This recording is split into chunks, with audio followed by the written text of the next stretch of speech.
So many times we identify with passing thoughts in our mind.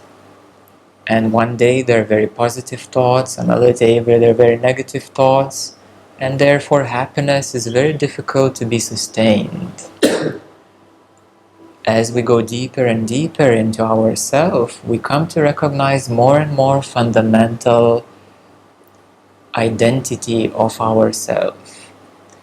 So the deeper we go, the more fundamental identity we come towards to.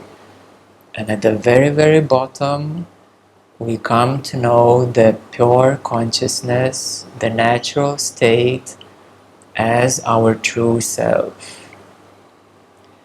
The pure consciousness is also known as the full consciousness.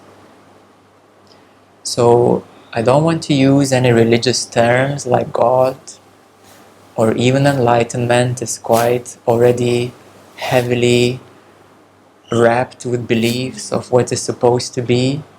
So even speaking about enlightenment is already, every person I see right away, as they say this word, right away in your heads there are some thoughts coming in, like, oh, what is enlightenment? Like maybe you saw some movie or read a book or heard some, it tries to trigger certain beliefs, certain ideas. So I want to speak in the most simple and most plain language, turning your full consciousness. There are no beliefs, no ideas. You don't need to compare yourself or me to an Indian guru, You don't need to compare anything to anything. It is just for you to return to your, I emphasize, your full consciousness. So again, you will have certain beliefs that if you are enlightened, you are supposed to be like this or like that. Or if you are enlightened, you are supposed to sit in a cave, This is very impractical in the Western world. So no, we are not supposed to sit in the caves, although we have quite a few in Malta and Gozo. But I was never drawn to them, so I left it for jamming sessions. So no, you are supposed to be you. You are supposed to be fully naturally, fully conscious you. This is what you are supposed to be. So comparing yourself to others is not a good idea, because then the mind kicks in, it wraps around with all kinds of beliefs and ideas, and then we have either some disappointments, or we say it's not working, or this or that. So coming to your full consciousness is realizing that you already have it. Right? You already have it. It is not something new that I am about to give you, but I can only show you what you haven't seen about yourself. Because most of the time, let's make it very simple and logical, most of the time we spend noticing our thoughts. So literally, if we say for a normal person, literally 80% of time is absorbed in noticing thoughts. So the person spends most of the time with thoughts. However, when we go deeper into spirituality, into self-enquiry, we recognize thoughts are rubbish. The scientists have found 80% of your thoughts are useless. And they just keep on repeating, and then they drive you crazy, So you say, oh my gosh, why I have so many thoughts? My mind is never stopped talking, it never stops. So this is a realization that most of the time your attention is placed on something which is not useful, just thoughts. So then there comes the wisdom to say, okay, how can I be more effective? How can I be more efficient? How can I be more aware and more conscious? And this is where you either start to inquire what is actually happening here or here. And then you start noticing, you start recognizing the truth that most of the thoughts are not useful at all. They're like reminders on a loop. If you will inquire what are most of these thoughts about, they're constantly reminding you. But what are they reminding you really? They're saying you forgot something, or you don't know how to do it in the future because you forgot something. So doubts, worries, confusion arises of useless thinking. As we inquire deeper, so what are these thoughts? What are they trying to remind us about? They're trying to remind you that you forgot you. Does it make sense? You forgot yourself. All your attention got absorbed somewhere in the illusionary thinking world, and you forgot you, you know? So sometimes I see people walking down the street and they have so little awareness that they literally bump into the traffic light, or they bump into another person, because they're so absorbed in their mind that they don't even see as they're walking, where are they walking even. So this takes too much energy, too much attention, too much absorption. As we start to bring our attention to our true self, right away inner power arises. Right away we feel, oh, I am connected to myself. Right away you feel more at ease because you're connected with your body. So right away your breathing becomes more relaxed, your body relaxes, your thoughts automatically become calmer. Right away you can feel your heart much better. The self-enquiry leads further. So this is the famous question, who am I? Who are you really?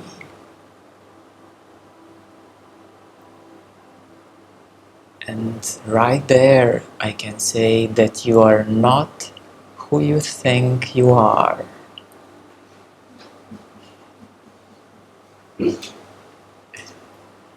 You are not who you think you are. You are beyond thought. You are beyond belief. And this is where many people who progress forward, they say, oh my gosh, I would have never believed it 5 years ago that this can be true. So this is why you are beyond belief. You are so much more that in the next 5 years you're gonna say exactly the same words. Oh my God, I could not have believed today where I am now. 5 years is a good time. In 5 years, with the self-inquiry, with self-realization, you will become totally much grander version of you. This is reaching your highest potential. This is becoming, we could say, supernatural you, but it is actually supernatural in its exact terms, that it is very natural.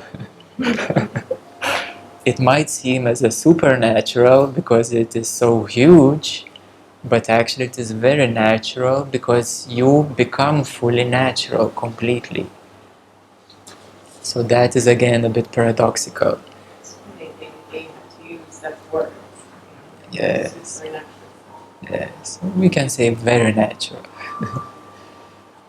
Okay, so let's look at the graph, and We can also see on the right side levels of consciousness, and you can see these different numbers. They relate to the map of spirituality, and those who are new, you can check upon it a bit later. I will tell you where. So at the very bottom of the graph, we can see that I am a body. You know, the identification is I am the body. This is where majority of human beings are. They believe that they are this impermanent, perishable, very short-lived body. This body lives only 80 years. It is very impermanent. It changes all the time. It has a lot of diseases, a lot of difficulties. And they believe that they are the body. And therefore there's a great suffering with identification with the body. Because the body lasts only 80 years. It is not perfect. It was not designed to be perfect. Well, maybe in the original design it was meant to be perfect, but no human knows how to really take care of it, to last long. So, I am the body is a very temporary, very unstable, and very pain-based identification. As we move further up, we identify with what we know. Yes, now it rings a bell. Like, well, okay, I know a lot of stuff. And then you will say, well, I know a lot of stuff, so I am the knowledge. And there are a lot of people who have read like 100 books or 1,000 books. They have watched all the who is the smartest questions on TV, they know all the answers, all the facts. In fact, I can't watch these TV series where they ask all the questions: who was the last president, what is the flag of Burma, like these very meaningless facts. Some of them is general knowledge, but too much it leads nowhere really.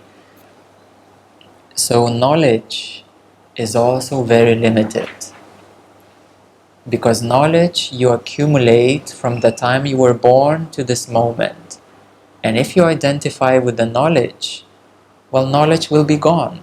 What if you get amnesia next day? You don't remember anything. Next morning you wake up, you know nothing. But you still are, isn't it? You still are. You still exist. Even if you don't know anything. Okay, it might sound a bit scary, what if I lose all my memory? But you still are. You still exist. So knowledge is not your real identity, is not who you truly are. The next step is inner wisdom, inner love, a feeling of oneness, that I am one, everything is one, or I am my inner wisdom. That is already a lot deeper. Or I am inner love. I am love.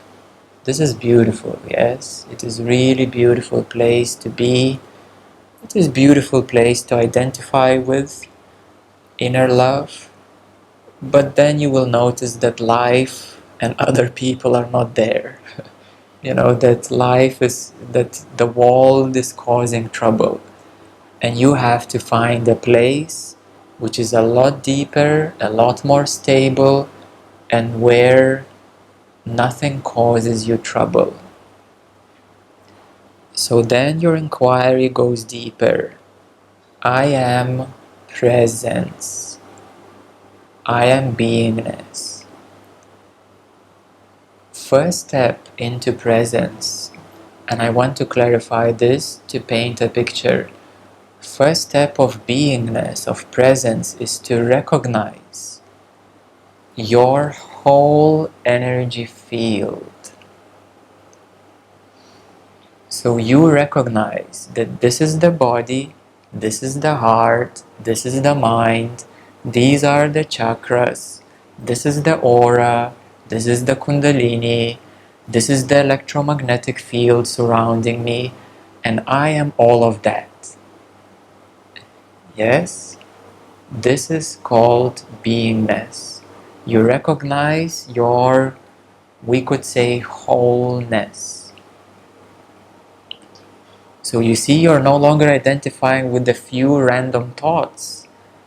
You are identifying with the whole body, heart, mind, chakras, kundelini, aura, energy field.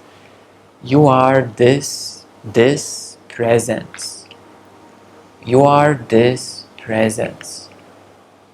This is where you will get a feeling that, oh, I am at home.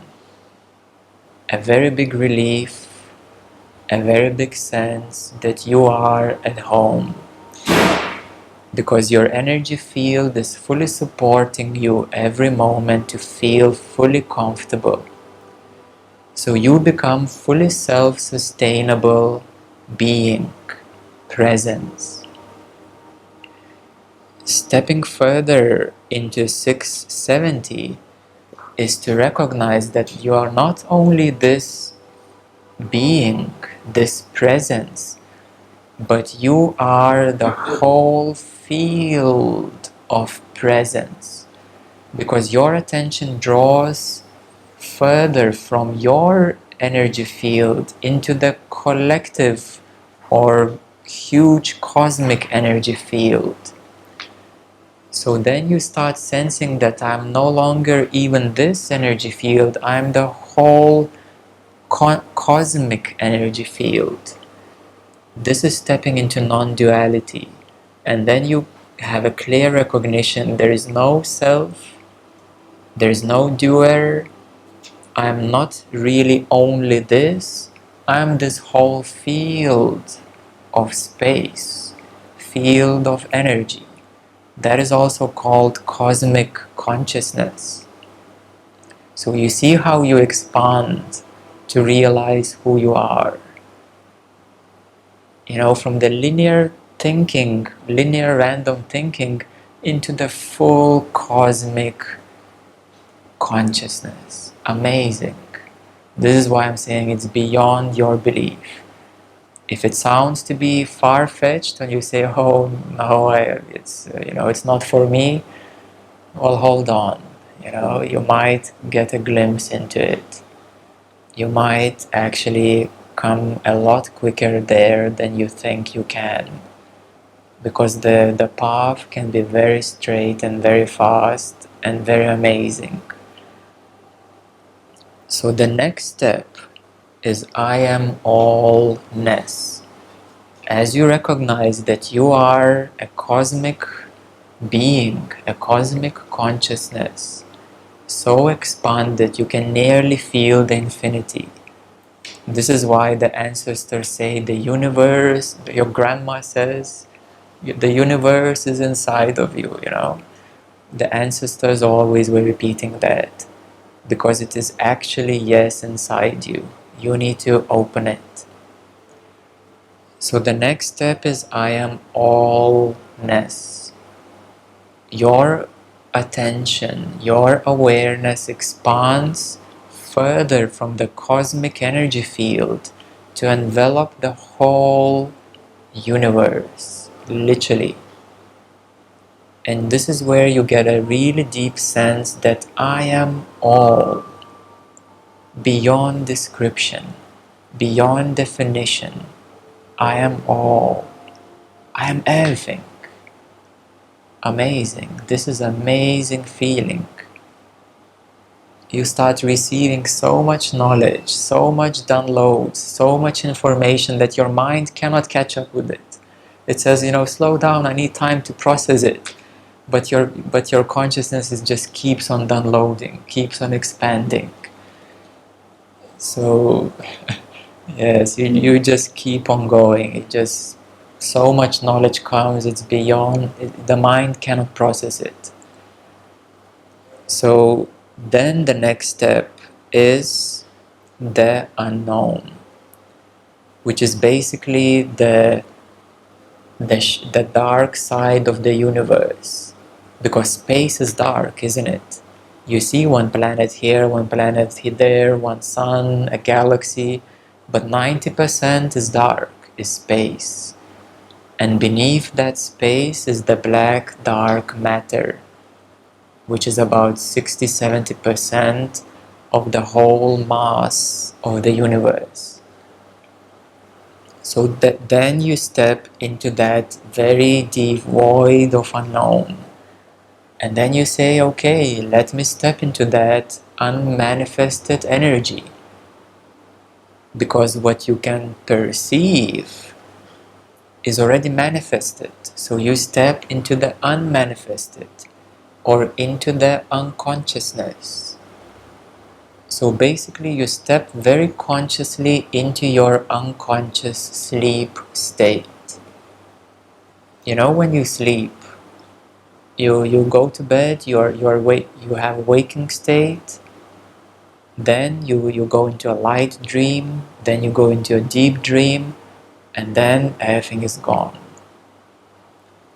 So in meditation, you can bring your awareness into that place which is unconscious, and you start to make it conscious. You bring the light of awareness to it. So you transcend the great void, the great causal body. And then you pop out of it, and you come into the pure I AMness, loving beingness, pure I AMness, which is a very loving place. It is the most divine love that you can ever experience. So pure, so divine love. That's a question. Yes. What do you understand by the causal body? So the causal body is that unknown, is that unconsciousness. It is dark, it is unknown. So I read the very referring to it in esoteric text. Yes. It's a body that we're always holding as well. Yes, everybody has a causal body, and when you start to transcend the causal body, your consciousness pops out into 860. And what 850. is its function, the causal body? The function of the causal body is unconsciousness. When you have a deep sleep, it makes you unconscious. And it is directly connected to the universal unconsciousness or the universal dark matter. Because from that place arises the cause and effect. So for those who follow Buddhism, you know that one of the main teachings is the cause and effect. Everything in the universe is governed by the law of the cause and effect. And the causal body is behind the cause and effect. So 700 is governed by the cause and effect because the whole universe is an intelligent organism, but the unknown unconsciousness or the great void is that causal body which is beyond the cause and effect. It is beyond universal laws because the universal laws are like software, like programs which operate the universe. But beneath that is we could say the operating system or the causal system, which is deeper than the universal laws. Okay. And then stepping into 900s is you pop out of the universe. It sounds crazy, but this is what happens, that your consciousness steps out of the universe and the light of pure full consciousness already shines through, and you become fully aware of the universe as a seed. You become fully aware that the universe's energy, the universe is like a bubble, the universe is like a seed which grew into a tree. But you come to recognize that seed of the tree, and therefore by shining the light of awareness to that seed, you even dissolve that primordial seed of the universal mind, which is known as the I thought. So you fully become liberated, free, we could say enlightened, but I would prefer to say fully conscious, beyond any influence of any energy and any problems of the mind. So Buddha was asked, what did meditation give you? And his answer was, I lost worrying, I lost doubts, I lost confusion, I lost anger, I lost sadness, I lost frustration, I lost fear, I lost all diseases of the mind. And therefore I attained liberation, I attained infinite peace, I attained infinite happiness. So that is what it means to be fully in your full consciousness, that the mind with all the diseases has dissolved, and therefore you are cured.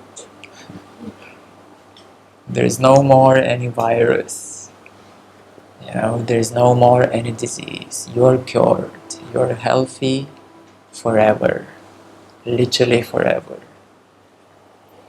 So this is a really beautiful journey, a really beautiful self-enquiry, self-realization.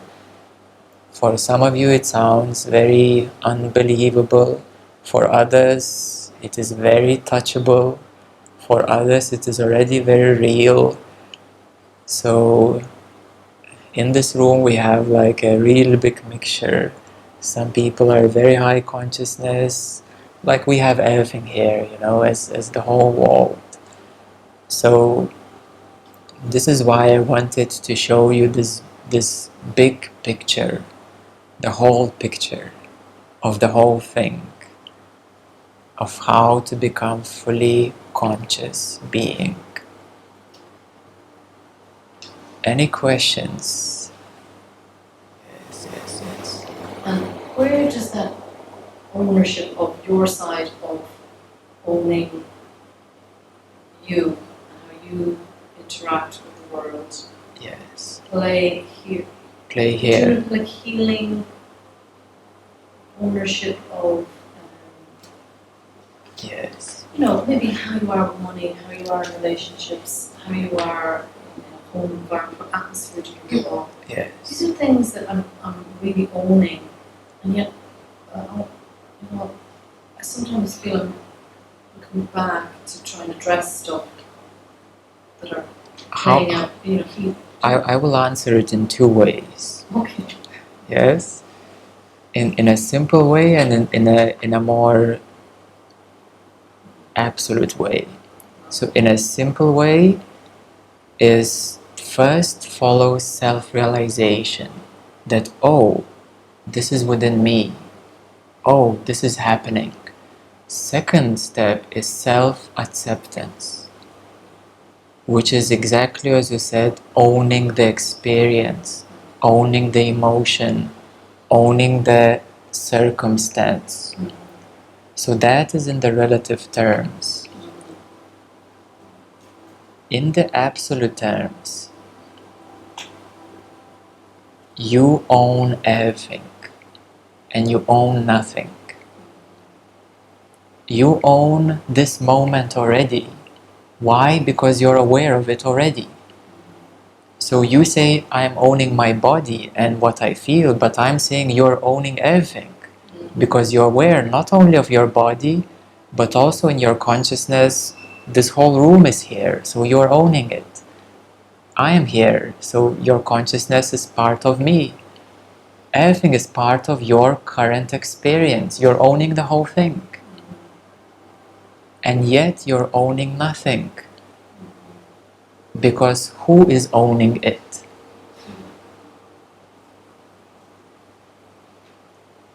Who is owning it?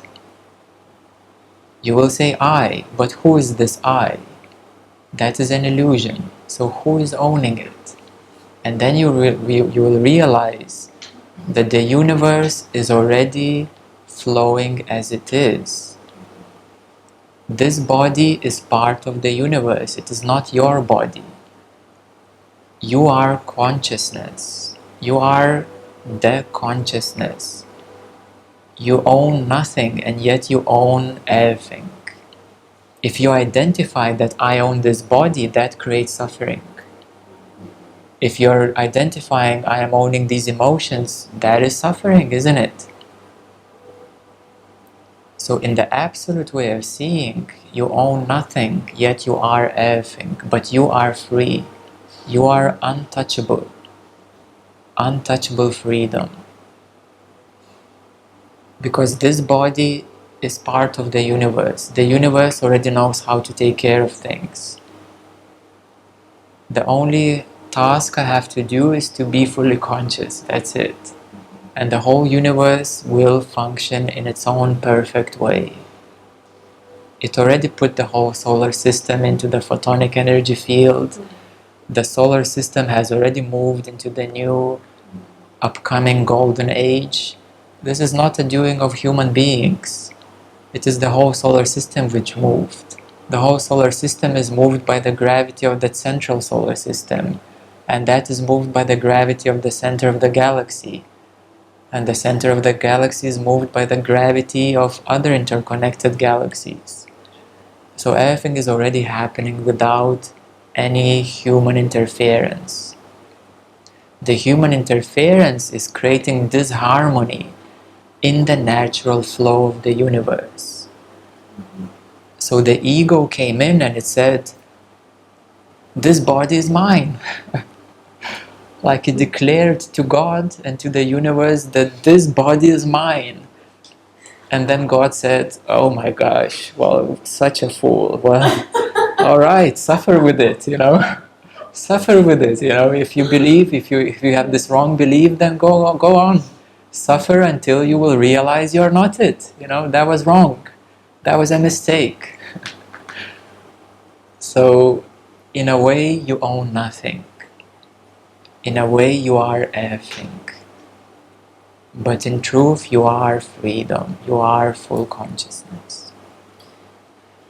However, on the path to the full freedom, yes, you do need to accept fully who you are. You need to accept fully this human body, that this is part of it, that all of these tendencies are here, that they are playing a big part of your past lives and past conditioning, that they're still functioning, they're still